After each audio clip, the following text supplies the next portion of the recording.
The alarm screaming through the cabin was the last sound Maya Torres wanted to hear, and she grabbed the control panel with both hands, trying to steady the small transport craft as it spun through the atmosphere of an unknown planet, and sparks flew from the damaged console and the smell of burning circuits filled her nose, and she knew this was bad, really bad. The meteor field had come out of nowhere, and one moment she was cruising through empty space on a routine supply run, and the next moment rocks the size of houses were smashing into her shields and then into her hull, and the ship did not stand a chance against that kind of punishment, and now she was falling. Maya had trained for emergency landings, but training and reality were two very different things, and her hands shook as she tried to angle the craft toward what looked like a forest below. And trees were better than mountains, she told herself. And trees meant she might survive this. And the ship screamed as it tore through the upper atmosphere, and the heat shields were barely holding. She managed to deploy the emergency chutes at the last possible second, and they caught just enough to slow her descent from instantly fatal to merely dangerous, and the ship clipped the top of several massive trees and branches as thick as her body shattered against the hull, and then with a grinding crash that threw her against her restraints, the ship plowed into the ground. Everything went dark when Maya opened her eyes again. She tasted blood in her mouth, and her head pounded like someone was using it as a drum,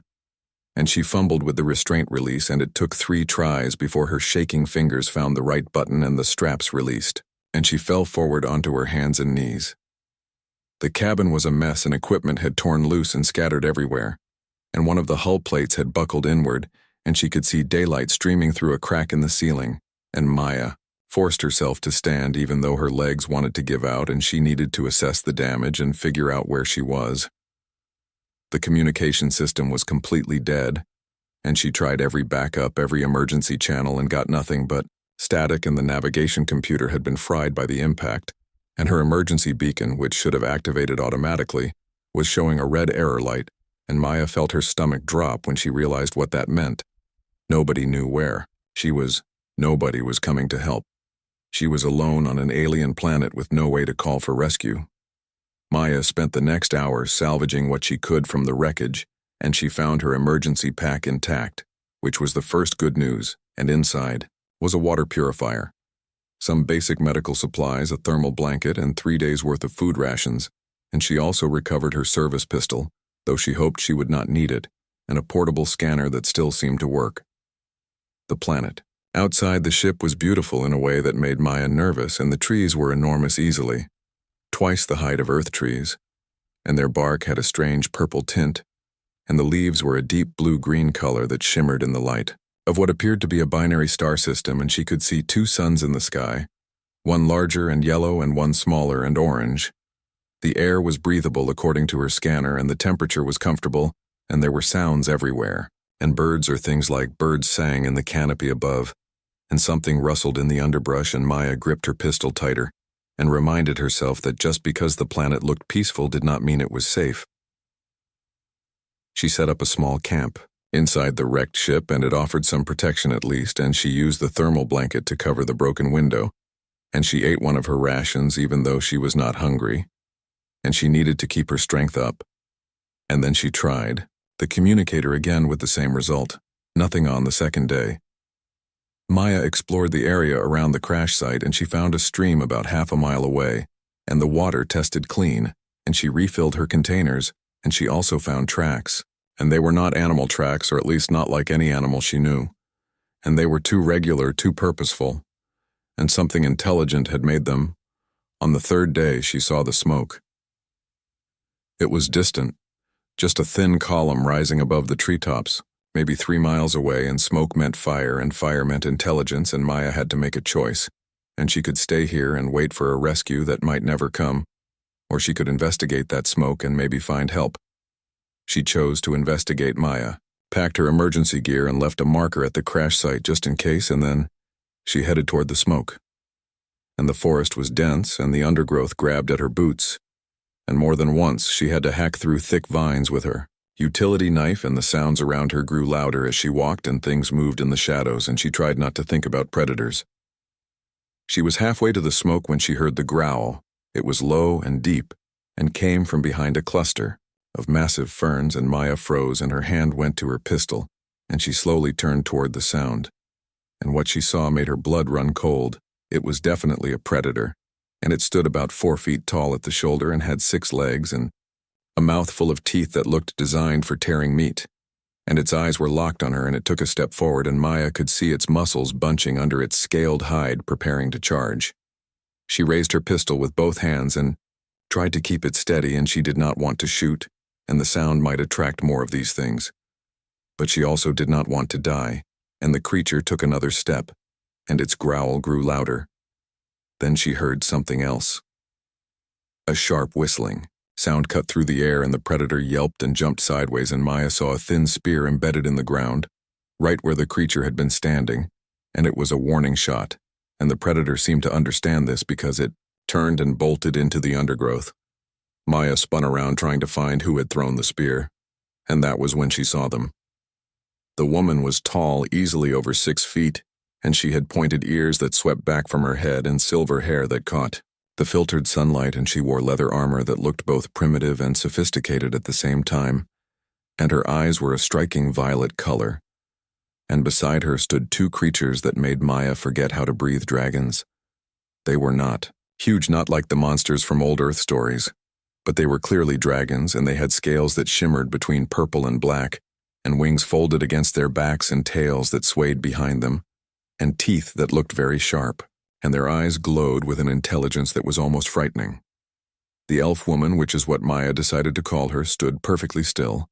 and her hand rested on a weapon at her belt, and she was studying Maya with an expression that gave nothing away. And the dragons, both of them, watched Maya with the same intensity,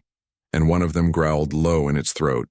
Maya slowly raised her hands to show she was not a threat, and she tried to smile, but she was pretty sure it came out looking more like a grimace, and her heart was pounding so hard she could hear it in her ears. The elf woman said something in a language that sounded like music and like wind through trees, and Maya had no idea what the words meant. But the tone was clear. It was a question, and possibly a challenge.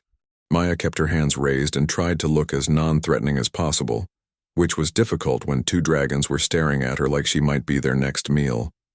And the elf woman took a step closer, and her movement was graceful and careful, and she looked ready to fight if necessary, and Maya really hoped it would not come to that. The larger dragon moved forward and positioned itself between Maya and the elf woman, and its tail was rigid and pointed straight back, and Maya had read enough about animal body language to know that was not a good sign, and the dragon bared its teeth and made a hissing sound that raised the hair on the back of Maya's neck. But the smaller dragon did something different. It tilted its head to one side and studied Maya with eyes that seemed curious rather than hostile. And it took a small step forward, and the elf woman noticed this and said something sharp in her musical language, and the dragon paused but did not retreat. And instead, it made a chirping sound that seemed almost friendly. Maya decided to try something, and she slowly lowered herself to one knee and made herself smaller and less threatening, and she kept her hands visible and open, and she looked at the elf woman and tried to convey with her expression that she meant no harm. The elf woman watched this carefully, and her violet eyes narrowed, and she said something else, and this time her tone was less harsh and more questioning, and Maya wished desperately that she had some way to communicate, and then she remembered the universal translator device in her emergency pack. She moved very slowly and pointed to the pack on her back, and then made a gesture like she was going to reach for something, and the elf woman tensed and her hand tightened on her weapon, and the larger dragon growled again, but the smaller dragon made that chirping sound once more and took another step toward Maya, carefully slid the pack off her shoulder and set it on the ground in front of her, and she opened it slowly and pulled out the small translator device, and it was a long shot, because the device needed time to learn a new language, and it worked by analyzing speech patterns and building a database. But it was better than nothing. She held up the device so the elf woman could see it, and then she pointed to her own mouth and then to the elf woman's mouth and tried to mime the concept of talking. And the elf woman frowned and looked confused, and then her eyes widened slightly, and Maya thought maybe she understood. The smaller dragon had come very close now, and it was only about 10 feet away, and its tail, which had been straight and cautious, began to move, and it was a subtle change at first, just a slight curve, And then the tip started to sway gently from side to side, and Maya stared at that tail and felt something in her chest relax just a little. That was not aggression. That was the tail movement of an animal that was interested, and maybe even friendly. The elf woman saw it too, and she looked down at her dragon with an expression of surprise, and she said something that sounded like a name, and the dragon chirped again and moved even closer to Maya, and now it was near enough that Maya could see the individual scales, and they looked like polished gems in the sunlight. Maya held perfectly still and let the dragon approach, and it stretched its neck out and sniffed at her, and its nose was warm and dry, and it made a rumbling sound deep in its chest, and then it did something that shocked Maya completely. It bumped its head gently against her shoulder. It was the gesture of an animal seeking affection, and the dragon did it again, and this time it pushed a little harder, and Maya slowly, carefully, reached up with one hand and touched the top of the dragon's head, and the scales were smooth and warm, and the dragon leaned into her touch and made that rumbling sound again. The elf woman let out a breath that sounded almost like a laugh, and she said something in a voice that was much warmer than before, and she walked forward, and the larger dragon followed, though it still looked suspicious, and the elf woman knelt down a few feet away from Maya and looked at her with those striking violet eyes. Maya pointed to herself and said her name clearly, and the elf woman tilted her head, and then she pointed to herself and said something that sounded like Calith, and Maya repeated it, and Calith smiled, and it transformed her entire face from cold and cautious to warm and kind. The smaller dragon was now pressed against Maya's side, and its tail still swaying in that friendly way, and Maya scratched behind its ear ridge, and the dragon made a sound that was almost like a cat's purr, and Calith laughed again and pointed to the dragon and said what Maya assumed was its name. It sounded like Vex Calith, then pointed to the larger dragon and said another name, and it sounded like Ash, and Ash snorted and looked away, but its tail had relaxed somewhat, and it was no longer rigid with tension. Maya picked up the translator device and activated it, and it hummed to life, and a small screen showed it was in learning mode, and she held it toward Calith and said her own name again, and then pointed to Calith and waited. Calith understood immediately, and she spoke, and the device recorded her voice, and Maya said another word and pointed to the sky, and Calith repeated the word in her language, and back and forth they went, and the device was building its database and learning. It would take time, but at least it was progress. After about 20 minutes of this, Calith stood and gestured toward the forest, and she made walking motions with her fingers, and then pointed in a direction, and Maya understood Calith was offering to take her somewhere. Maya looked at the forest, and then at Calith, and then at the two dragons and Vex, who was still pressed against her side, and she made a decision, and she nodded and started to gather her things, and Calith waited patiently and even helped when Maya struggled to get her pack closed. They walked through the forest together, and Calith led the way, and Ash walked beside her, and Vex stayed close to Maya, and every few minutes the dragon would bump against her leg as if to reassure itself that she was still there, and Maya found the contact comforting, and she was not alone anymore, and that made a huge difference. Calith moved through the forest like she was part of it, and she never stumbled and never hesitated, and she knew exactly where to step to avoid the thick undergrowth, and Maya tried to follow her path. But it was difficult, and more than once she tripped over a root or got caught on a vine. And every time this happened, Vex would press against her to steady her, and the dragon seemed to understand that Maya was not used to this terrain. They walked for over an hour, and the suns moved across the sky, and the temperature remained comfortable, and Maya noticed that the forest was full of life, and she saw creatures that looked like birds but had 4 wings, and insects that glowed with soft blue light, and flowers that seemed to turn to watch them pass. Finally, they broke through the tree line, and Maya stopped and stared. Before her was a settlement unlike anything she had ever seen, and there were structures built into the living trees, and they were not carved into the wood, but somehow grown as part of the trees themselves, and bridges made of woven vines connected the buildings, and Maya could see other elves moving between the structures, and more dragons in various colors and sizes, and all of them stopped to stare at the human walking into their village. Calith said something and gestured for Maya to follow, and Maya swallowed hard and walked forward. and every eye in the settlement was on her, and she felt very small and very out of place. And Vex pressed closer against her leg, and somehow, that made it easier. Kalith led her to a building that was larger than the others, and it had windows that looked out over a crystal-clear lake. And inside it was cool and dimly lit, and there were furnishings that looked organic, like they had grown rather than been built, and Kalith gestured for Maya to sit. Maya sat, and Vex immediately curled up beside her, and the dragon's tail draped over her feet. And Ash settled near the doorway and watched with those intelligent, glowing eyes, and Kalith disappeared into another room and came back with food and water. The food looked strange, but it smelled good, and Maya was hungry enough that she was willing to try it. And Kalith sat across from her and watched as Maya took a small bite, and it tasted like nothing she had ever had before, but it was good, and she ate more. Over the next few days, Maya began to understand that she had been incredibly lucky.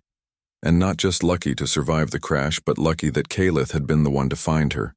And Kalith was patient and kind, and she seemed genuinely interested in helping Maya learn about her world. And the translator device was slowly building a vocabulary, and simple words were starting to come through clearly. Maya learned that the elves called themselves the Sylvari, and they had lived on this planet for thousands of years, and they had a deep connection with the dragons, which were not pets but partners, and each Sylvari bonded with their dragons when they were young, and the bond lasted for life. And Kalith had bonded with Vex and Ash when she was barely more than a child. Vex had taken an unusual liking to Maya, and the dragon rarely left her side. And at night, when Maya slept on a soft mat that Kalith had provided, Vex would curl up beside her, and the dragon's warmth was comforting. And sometimes Maya would wake in the night and find Vex watching her with those glowing eyes, and she no longer found it frightening, and instead it made her feel safe. Ash was slower to warm up to the strange human, but even the larger dragon had begun to tolerate her presence, and sometimes when Maya would scratch Vex behind the ear ridges, Ash would move closer, and eventually Ash started to allow Maya to touch him too. Though he never fully relaxed the way Vex did, Kalith taught Maya the basics of the Sylvari language, and Maya taught Kalith some human words, and they would sit together in the evenings with the translator between them and point at objects and say their names, and sometimes they would laugh at their mistakes, and the sound of Kalith's laugh was like music, and it made Maya smile even when she was homesick. The other Sylvari in the settlement were curious about Maya, but cautious, and they would watch her from a distance and whisper to each other, and Maya understood their hesitation, and she was an alien who had literally fallen from the sky, and she probably seemed as strange to them as they seemed to her. One morning, Kalith woke Maya early, and the sun was just beginning to rise, and Kalith gestured for her to follow. And they walked through the quiet settlement and down a path that led to the lake, and the water was perfectly still and reflected the sky like a mirror. And Kalith stopped at the edge and pointed to the water. The translator had improved enough that Maya could understand some of what Kalith was saying, and Kalith was telling her that this lake was sacred to the Sylvari, and it was where they came to think and to remember and to connect with the world around them, and by bringing Maya here, Kalith was showing her something important. Maya knelt beside the water and looked at her reflection, and she barely recognized herself, and her hair was tangled and her face was dirty, and she had bruises from the crash that were still healing. And she looked tired and lost, and then Vex appeared beside her, and the dragon's reflection joined hers in the water, and Maya reached out and put her arm around Vex, and the dragon leaned into her. Kalith said something, and the translator caught most of it, and Kalith was saying that Vex had chosen Maya, and that did not happen often, and dragons were very selective about who they trusted, and the fact that Vex had accepted Maya so completely meant something, and Kalith was not entirely sure what it meant, but she thought it was important. Maya looked at Kalith and tried to find the words to explain how much this meant to her and how grateful she was, and the translator struggled with the complexity of her emotions. But Kalith seemed to understand anyway, and she reached out and put her hand on Maya's shoulder and squeezed gently. They walked back to the settlement together, and this time several of the other Sylvari approached, and they were still cautious. But one of them, an older elf with hair like silver moonlight, spoke to Kalith. And Kalith responded and then turned to Maya, and through the translator explained that the elder wanted to meet the sky stranger, and Maya tried to be respectful and bowed the way. She had seen Kalith bow, and the elder seemed pleased by this. The elder examined Maya closely and asked questions through Kalith and the translator, and wanted to know where Maya came from and why she had come to their world. And Maya explained, as best she could, about space travel and other planets and different species, and the elder listened with an expression of wonder and fascination. When Maya finished, the elder said something, and Kalith translated, and the elder was saying that the Sylvari had always known they were not alone in the universe, and their old stories spoke of visitors from the stars, and Maya was proof that those stories were true, and the elder seemed happy about this rather than frightened.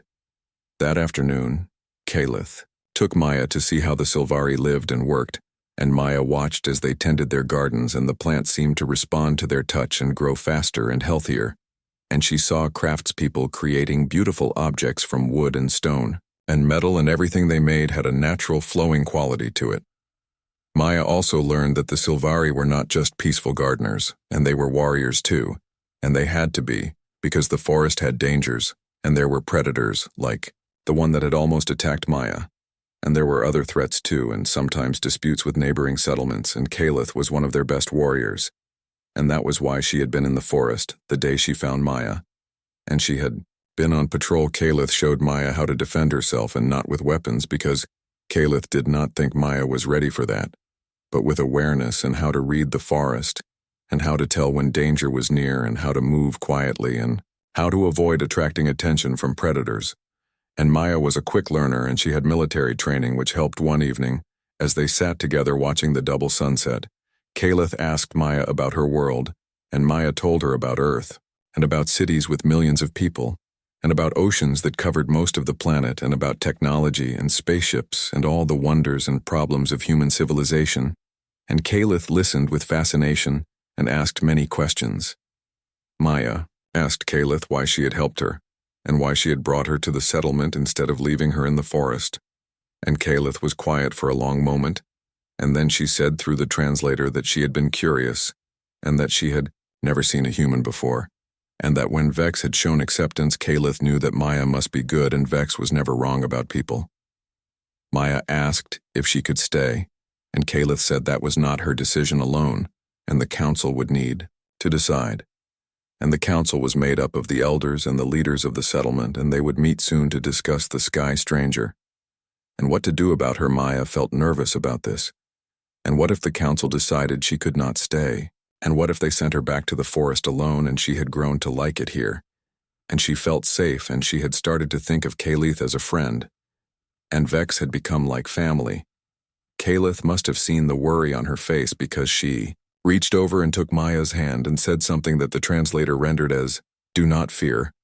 and I will speak for you, and Vex has chosen you, and that means something, and the council will see that." That night Maya had trouble sleeping, and she lay on her mat with Vex curled beside her, and she thought about everything that had happened, and just a few days ago she had been alone and terrified, and now she was living with an alien species, and sleeping beside a dragon, and making friends with an elf warrior, and life was very strange. Vex made a rumbling sound and shifted closer, and the dragon's tail wrapped around Maya like a protective blanket, and Maya put her hand on Vex's scaled side and felt the steady rhythm of the dragon's breathing, and slowly she began to relax. Whatever happened tomorrow, she would face it, and she was not alone anymore. The morning of the council meeting arrived too quickly, and Maya woke with her stomach in knots, and Kalith helped her prepare and explained what would happen, and the council would ask questions, and Maya should answer honestly and show respect, and most importantly, she should be herself, and let them see who she really was. The council chamber was in the largest tree in the settlement, and inside was a circular room with windows that let in streams of colored light, and 7 elders sat in a semicircle, and they all wore robes that seemed to shimmer and change color, and their faces were lined with age, but their eyes were sharp and intelligent. Kalith stood beside Maya, and Vex pressed against her other side, and the dragon had refused to stay outside, and Maya was grateful for the support. And the head elder, the same silver-haired one who had spoken to her before, gestured for her to step forward. Through the translator, the questions began, and they asked her about her people and her purpose and her intentions, and Maya answered each question as clearly as she could, and she explained that she had crashed by accident, and that she meant no harm, and that she was grateful for the silver's kindness, and that all she wanted was a safe place to stay until she could find a way home. One elder asked if more humans would come looking for her, and Maya had to admit she did not know, and her emergency beacon had been damaged, and her ship had been off its planned route, and it was possible that no one would ever find her, and the elder frowned at this and said something to the others. Another elder asked about human weapons and human wars, and Maya was honest about this too, and she told them that humans were capable of great violence but also great kindness, and that like any species they had their good and bad, and their heroes and their villains, and she could only speak for herself, and promise that she would never bring harm to the Silvari. The questions continued, for what felt like hours, and Maya grew tired and her voice became hoarse, but she kept answering, and she felt Vex lean more heavily against her leg, and the dragon's warmth gave her strength. Finally, the head elder asked one more question, and this one seemed the most important, and the elder wanted to know what Maya had learned from her time with the Silvari, and what she thought of their people. Maya took a moment to gather her thoughts, and then she spoke from her heart, and she said that she had learned that kindness existed everywhere and that intelligence took many forms, and that different did not mean dangerous. And she said that the Silvari had shown her more compassion in a few days than many humans had shown her in her whole life, and she said that Kalith had saved her life and that Vex had given her hope, and that if the council would let her stay, she would work hard to earn her place, and to learn their ways and to prove herself worthy of their trust. The room was silent when she finished, and the elders looked at each other and seemed to communicate without words, and Maya held her breath and waited. Then the head elder stood and spoke, and the translator worked quickly to render the words, and the elder was saying that the council had made their decision, and they had discussed the sky stranger and weighed the risks and considered the possibilities, and they had reached a conclusion. Maya felt her heart pounding, and Vex made a small whimpering sound and pressed closer. The elder said that Maya could stay and she would be welcome in the settlement as long as she followed their laws and respected their customs and contributed to the community, and she would be under Kalith's guidance, and Kalith would be responsible for teaching her and for vouching for her, and if Maya proved untrustworthy, then Kalith would also face consequences. Maya felt tears spring to her eyes, and she bowed deeply and said, "Thank you," over and over, and the elders smiled, and the head elder said something else, and Kalith translated, and the elder was saying that any being chosen by a dragon deserved respect, and Vex had made her choice clear, and the Silvari trusted the wisdom of dragons after the council meeting ended. Kalith led Maya outside, and several other Silvari had gathered, and word had spread quickly, and they applauded when Maya emerged, and some of them came forward to greet her properly and to welcome her, and Maya shook hands and tried to remember names and felt overwhelmed by the acceptance. That evening there was a celebration, and the Silvari prepared a feast, and they brought out instruments that made sounds like nothing Maya had ever heard, and they played music that seemed to resonate with the forest itself, and they danced, and Maya tried to join in, though she felt clumsy compared to their grace. Kalith danced with her and showed her the steps and laughed when Maya stumbled, and Maya found herself laughing too, and the joy was infectious, and she had not felt this light and happy since before the crash, and maybe not even then. Vex and Ash joined the celebration in their own way, and the dragons performed aerial displays and flew in intricate patterns above the clearing, and other dragons joined them, and the sky filled with flashing scales and the sounds of dragon calls, and it was beautiful. And Maya stood watching with tears streaming down her face. Later, when the celebration had wound down and most of the Silvari had retired for the night, Maya and Kalith sat together near the lake, and the water reflected the stars, and there were so many stars here, more than Maya had ever seen even from space,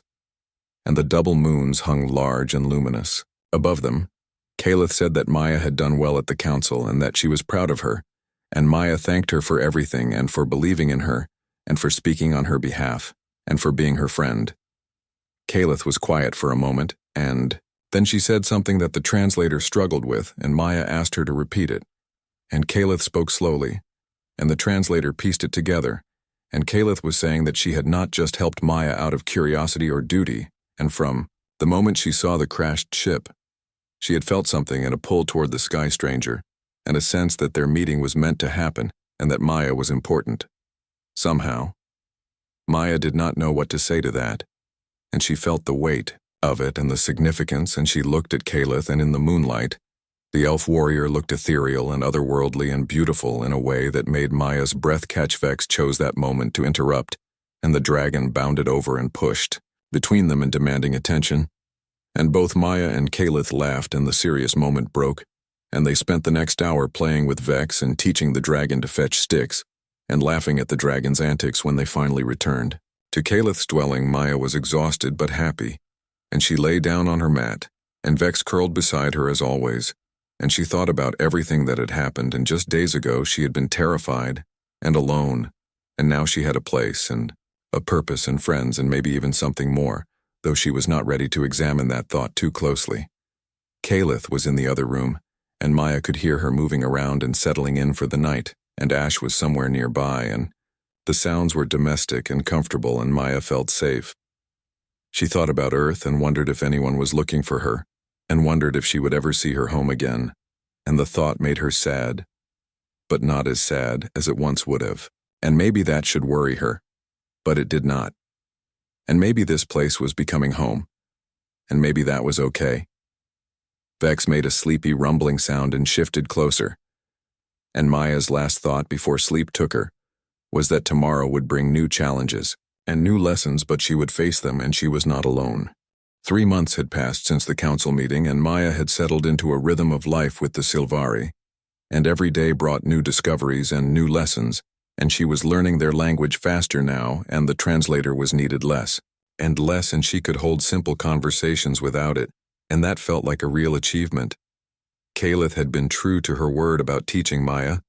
and she showed her how to move through the forest silently, and how to track animals, and how to identify plants that were safe to eat and plants that were dangerous, and how to read the weather by watching the behavior of the dragons, and how to climb the massive trees using the vine networks. Maya had also found ways to contribute to the settlement, and her knowledge of technology and engineering was valuable, and she had helped them improve their water collection systems, and shown them how to make simple pulleys that made lifting heavy objects easier, and the Sylvari were fascinated by these practical applications of what they called sky knowledge. Vex never left her side, and the dragon had become more than a companion and more than a friend, and Maya had started to understand what Kalith meant about the bond between Sylvari and dragons, and she felt it too, even though she was human. And sometimes she could sense what Vex was feeling, and sometimes Vex seemed to know what she needed before she even knew herself. Ash had warmed up to her as well, and the larger dragon now greeted her with gentle head bumps and allowed her to groom his scales, and even let her ride on his back when Kalith took them. Flying on Dragonback was the most incredible experience of Maya's life, and the wind rushing past and the ground far below and the freedom of the sky was intoxicating. Her relationship with Kalith had deepened too, and they spent almost all their time together, and Kalith had become the most important person in Maya's world. And they worked together, and ate together, and in the evenings they would sit and talk about everything and nothing. And Maya found herself watching Kalith when she thought the elf was not looking, and noticing small things, and the way Kalith's eyes crinkled when she laughed, and the graceful way she moved and the strength in her hands. Maya tried not to think too much about what these feelings meant, and Kalith was an alien, and they were from different worlds and different species, and it was complicated and impossible, and yet the feelings were there, and they were real, and they were growing stronger every day. One afternoon, Kalith took Maya to a part of the forest she had never seen before, and they hiked for several hours and climbed to the top of a ridge, and when they reached the summit, Maya gasped at what she saw. Below them stretched a valley filled with flowers, and they were unlike anything on Earth, and they glowed with soft bioluminescence even in the daylight, and the colors were impossible, and purples that shaded into blues that became greens that shifted into golds, and the air was filled with their sweet scent,